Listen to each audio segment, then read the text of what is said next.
반갑습니다. 성규준입니다. 2025년도 3월 26일 요 날짜는 제 머릿속에 평생 남을 것 같습니다. 대한민국의 사법부가 죽었다라고 하는 얘기를 많이 우리가 했었죠, 그쵸? 현재 이제 그 모습을 보면서도 참 진짜 대한민국의 법원이 어떻게 될까? 물론 이제 뭐 헌재 같은 경우는 사법부라고 할 수는 없습니다만 어떻게 보면은 헌법과 관련된 최고 기관이 저 모양 저 꼴이다 보니까 사법부야 뭐 오죽하겠습니까? 이번에 진짜 그 이재명에 대해 가지고 2심 재판부 최은정 부장판사부터 시작해 가지고 세 명이 내린 결정은 정말 지금 이 땅의 대한민국의 사법 체계가 그리고 또 법원 자체가 존재할 이유가 사라졌다라고 하는 걸 명확하게 보여주는 판결이었습니다. 이미 뭐 영상을 보시는 분들은 제가 그냥 단순하게 정치적인 논리에 따라 가지고 사법부를 비판한다 이게 아니라는 거는 충분히 아실 겁니다. 도무지 이게 납득이 되지 않는 결과가 나왔죠, 그렇죠? 사진을 갖다가 확대했다. 뭐 예를 들어 가지고 확대를 해 가지고 없는 얘기를 있는 얘기로 만들어냈다라고 한다면 조작이 될 수가 있겠죠. 근데 애당초 그 사진을 통해 가지고 무슨 뭐 박수영 의원이 이재명이 이게 골프를 친 어떤 그 모습이다 이런 식으로 얘기했던 것도 아니거든요. 그냥 골프를 쳤습니까? 이 사람들과 같이 이렇게 해가지고 물어봤던 거에 불과한데 나머지 6명 같은 경우는 아예 그냥 상관이 없는 사람들이잖아요. 그러니까 이제 그 김문기 씨랑 이재명과 그다음에 유동규 세 사람이 나오는 그 모습만 잘라가지고 이 사람들과 같이 골프를 쳤습니까? 이렇게 물어본 거를 가지고 원본 사진을 무슨 뭐 조작했다라고 하니까 대도 안 되는 얘기 아니겠습니까?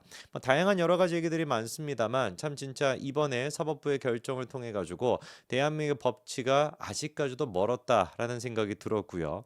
오늘 제가 영상을 통해서 말씀드리고자 하는 것은 그렇다라 그래 가지고 완벽하게 그러면 이재명의 세상이 만들어졌는가? 저는 그렇게 보지 않습니다. 분명히 이제 그 2심에서는 이제 미친 그런 판결이 나왔습니다만 우리가 이제 두 가지 측면에서 이재명의 앞으로 갈 길은 그냥 단순하게 장밋빛이 아니라 지옥의 길이 나올 수밖에 없다라고 하는 이유를 좀 설명드리고자 합니다.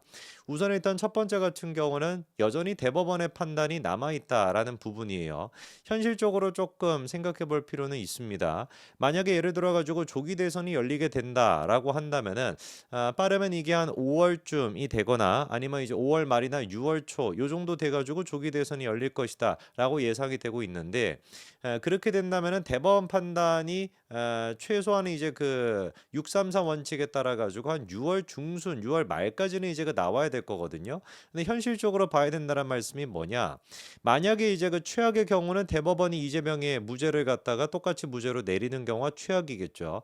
근데 이제 이거를 유죄로 뒤집을 수 있는 거 아니겠습니까? 그렇게 되면 파기환송이라고 하는 절차를 통해 가지고 다시 이제 그 2심으로 보내야 되는데 이렇게 된다면 시간이 굉장히 오래 걸릴 수밖에 없다. 그래서 현실적으로 4, 5개월 정도가 걸릴 거라고 지금 보이기 때문에 조기 대선이 열린다라고 가정을 한다면 이재명이가 유죄다라고 하는 그 대법원의 확정 판결은 대선 이후에 나올 수밖에 없다라고 하는 게 현실입니다.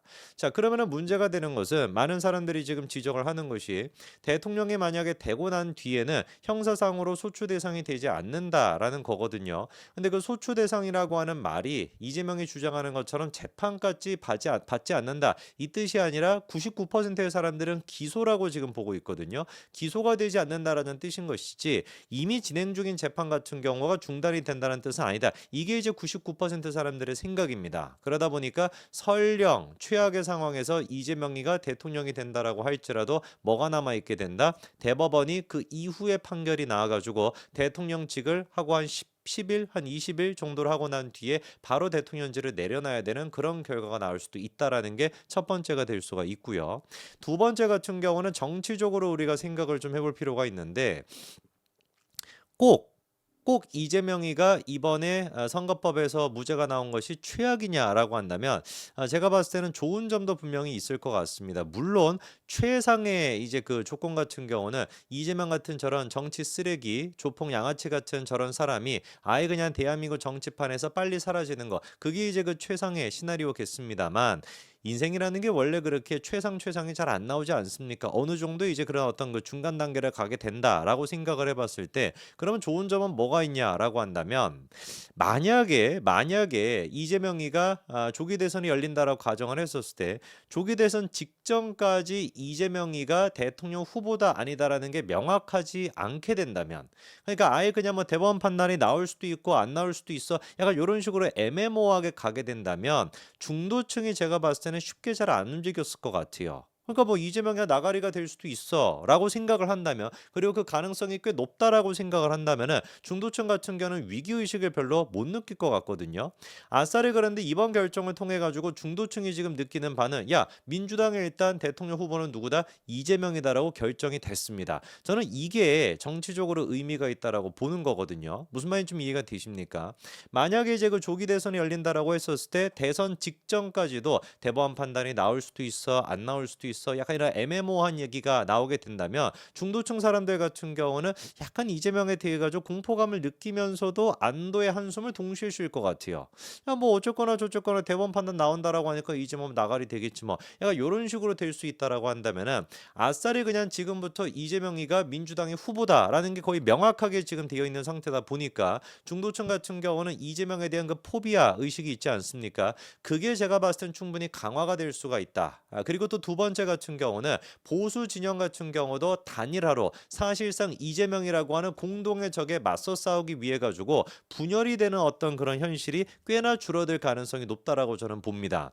예를 들어 가지고 이재명이가 나가리가 되냐 안 되냐 이게 명확해지지 않게 된다면은 보수 진영 같은 경우도 제가 봤을 땐 충분히 분열이 될 수가 있거든요. 공동의 적은 저기에 있는데 공동의 적을 갖다가 내비두고 우리끼리 막 분열하고 막뭐 4분 5열 돼 가지고만 난리가 나게 된다면은 이재명을 그냥 거저먹을 수도 있는 그런 상태 아니겠습니까? 근데 우리가 지난 대선 때 같은 경우도 야 암만 뭐 다른 얘기 다 치워 뭐 윤석열 대통령에 대해 가지고 지금까지 뭐 박근혜 전 대통령 뭐 어떻게 했다 탄핵을 뭐 어떻게 했다 야 그런 얘기는 일단 접어들고 일단은 이재명부터 막아야 되는 거 아니야 라고 하는 의식으로 똘똘 뭉쳤기 때문에 우리가 0.7% 차이로 이길 수 있었던 거 아니겠습니까?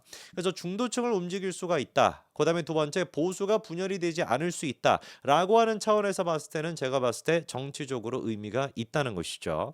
이게 이제 그 이번에 나왔던 MBS 여론조사 결과를 통해서도 생각해 볼 수 있는 것이 정권 교체에 대한 여론은 51%고요. 정권이 재창출돼야 된다라고 하는 사람들은 37%입니다. 자, 그러면은 이재명을 지지하는 사람, 민주당을 지지하는 사람도 정권 교체에 대한 비율 51%랑 동일하게 나와야지 그래야지 맞을 것 같은데 어떻게 된 것인지 민주당을 찍겠다라고 하는 사람은 39%밖에 안 돼요.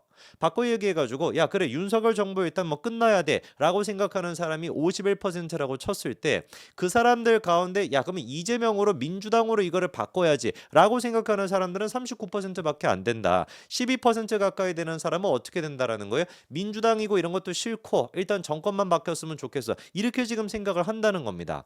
여기서 우리가 한 단계 더 들어가게 된다면은요. 민주당을 찍겠다라고 답변했던 사람이 39%예요. 그러면 이 사람들이 이재명을 지지하는 걸로 이어져야 되는 거 아니겠습니까? 그런데 이재명을 찍겠다라고 응답하는 사람은 31%밖에 안 돼요. 그러면 종합해 봤었을 때 민주당이 돼야 된다라고 생각하는 사람들 가운데서도 10% 정도는 이재명만큼은 안 된다라고 여전히 생각을 한다는 것이고 정권 교체가 돼야 돼. 나는 윤석열 정부가 너무 싫어라고 생각하는 사람이 51%인데 그중에서 무려 20% 가까이 되는 사람은 어떻다? 이재명을 안 찍겠다라는 것이죠. 우리가 사실상 앞으로의 어떤 그 정치를 준비하는 데 있어 가지고 제일 중요한 요소는 제가 봤을 때 이 20%의 사람들을 갖다가 어떻게 할 것인가 거기에 초점을 둬야 될 겁니다. 물론 일단 지금 국민의힘 같은 경우는 최대한 지금 애를 써가지고 중도층을 잡기 위해서 애를 쓰고 있는 그런 상태인데 그거 가지고는 부족하고요. 이재명에 대한 포비아, 이재명에 대한 공포감을 느끼고 있는 사람한테 어떻게 해야지 우리가 안도감을 줄 수 있을까? 이 부분에 생각을 초점을 둬야 된다라는 겁니다. 이재명이가 이제 무죄가 나왔다, 20 무죄가 나왔다, 지세상이 된 것처럼 저런 식으로만 설치고 댕기지만 글쎄요. 과연 이재명의 운명이 앞으로 가야 되는 길이 장미꽃 길일까요? 제가 보기에는 가시밭 길일 가능성이 높아 보입니다. 여기까지 말씀드리겠습니다. 감사합니다.